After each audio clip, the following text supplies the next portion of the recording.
बहू का असली घर। औरत का असली घर कौन सा होता है? उसका मायका या ससुराल? चलिए इस कहानी में जानते हैं। मानसी को घर सजाने का बहुत शौक था। एक दिन मानसी अपने पिताजी से कहती है,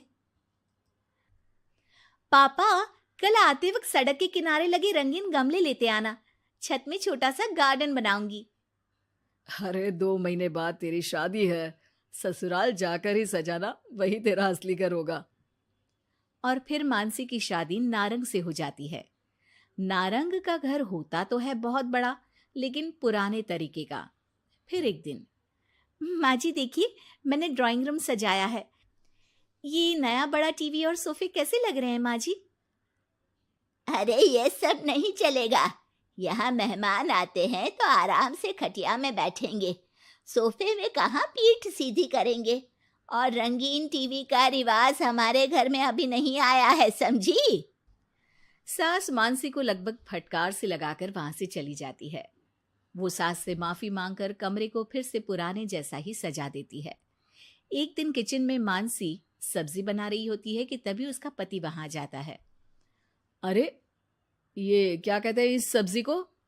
परवल जी, हमारे मायके में तो खूब बनती है। आज मन था खाने का तो सबके लिए बना दिया। अरे खाने का मन हो तो अपने घर पर जाकर खाओ ना। अब मानसी समझ जाती है कि पिता ने उसका दिल रखने के लिए ये कहा होगा कि ससुराल ही उसका असली घर है, जबकि उसका असली घर तो उसका मायका ही है। मानसी अपना सामान पैक करके मायके जाती है, जहां वो अपना सामान अपने कमरे में रख ही रही होती है कि मानसी, ये सामान यहाँ मत रखो, ये तुम्हारी भाभी का कमरा है। तुम एक काम करो, कुछ दिन के लिए सामान मेरे कमरे में रख लो। कुछ दिन के लिए मतलब? अगर मुझे हमेशा रहना पड़ा तो माँ? अरे शुभ शुभ बोलो बेटी, हमेशा क्यों मायके में रहेगी? बेटी का असली घर तो उसका ससुराल ही होता है। मानसी को माँ की बात समझ में नहीं आती कि आखिर कौन सा घर उसका है।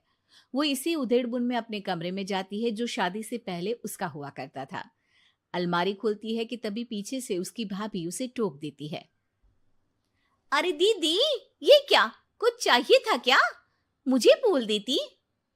नहीं नहीं, मैं तो बस वैसे ही अपनी अलमारी में देख रही थी, लेकिन यहाँ तो मेरा कोई भी सामान नहीं है।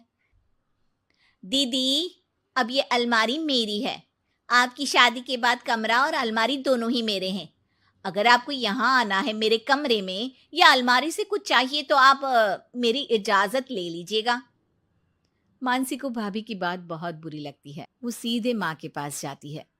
माँ, वो तो मेरा कमरा था। हाँ बेटा था, लेकिन अब तो तेरी अलमारी तेरे ससुराल में है ना।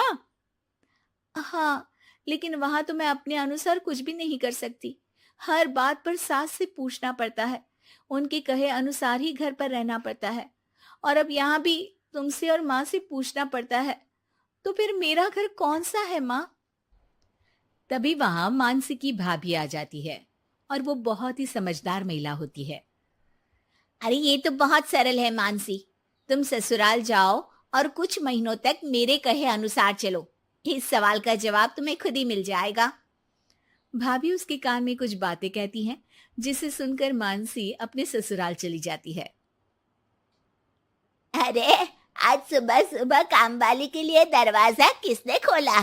घर पूरा साफ, किचन भी पूरा साफ। माँ जी, आप रोज सुबह 5 बजे उठती हैं, ये मुझे ठीक नहीं लगता। इसलिए आज काम वाली बाई के लिए मैंने दरवाजा खोल दिया। थोड़ी देर के बाद मानसी ससुर के पास नाश्ता और दवाई लेकर आती है। अरे मानसी बेटा तुम। हाँ पापा, आप समय पर नाश्ता करके दवाई ले ले। मानसी पति के लिए टिफिन पैक करती है और पति को देती है। अरे मानसी, आज तो मेरी अलमारी बहुत साफ है और आज खाना भी मेरी पसंद का। क्या बात है। धीरे धीरे मानसी ससुराल वालों में सबका ख्याल रखती है, सबका ध्यान रखती है। एक दिन, ये क्या है मानसी? अब माफ करिएगा मम्मी जी, आपके मना करने पर भी मैं एलईडी टीवी ले आई। काम करने के बाद जब मैं फ्री होती हूँ ना, तो टीवी देखने का बहुत मन करता है। ब्लैक एंड व्हाइट टीवी में मुझे समझ में नहीं आता, इसलिए अपने कमरे के लिए कलर टीवी मंगवाया था। अरे बेटा, तेरा घर है, अपने कमरे में क्यों? ड्राइंग रूम में ही टीवी लगवा दे, हम भी देखेंगे। मानसी सास की बात सुनकर खुश हो जाती है। अरे मानसी, याद है एक सब्जी खाने का तुम्हें बहुत मन था, तो वो सब्जी बनाओ ना, हम सब लोग भी वही खाएंगे। लेकिन वो तो यहाँ पर बनती नहीं है ना। अरे भाई, किचन तुम्हारा है, इस घर की तुम मालकिन हो, अब तो तुम जो खिलाओगी वही खाएंगे हम। मानसी की समझ में नहीं आता कि अचानक घर वालों के व्यवहार में इतना बदलाव कैसे। वो अपनी भाभी के पास मायके जाती है। भाभी, आपके कहे अनुसार मैंने सबका ख्याल रखा। घर की हर छोटी जरूरतों को मैंने खुद पूरा किया। और अब तो घर का हर सदस्य मुझे ही घर की मालकिन मानता है।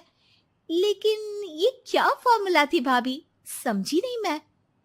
देखो मानसी, घर किसी एक का नहीं बल्कि पूरे परिवार का होता है। चार दीवारी ईंट कंकड़ से बनने वाला घर अपना तभी होता है जब हर व्यक्ति अपनी जिम्मेदारी समझ उन चार दीवारी को घर बनाए। और ये तभी मुमकिन होगा जब आप खुद उस घर को अपना मान कर रहें जहां आप रहते हैं। मैं समझ गई भाभी। लड़ाई झगड़ा चालाकी से कोई भी घर अपना नहीं हो सकता, फिर चाहे वो औरत का ससुराल हो या फिर मायका।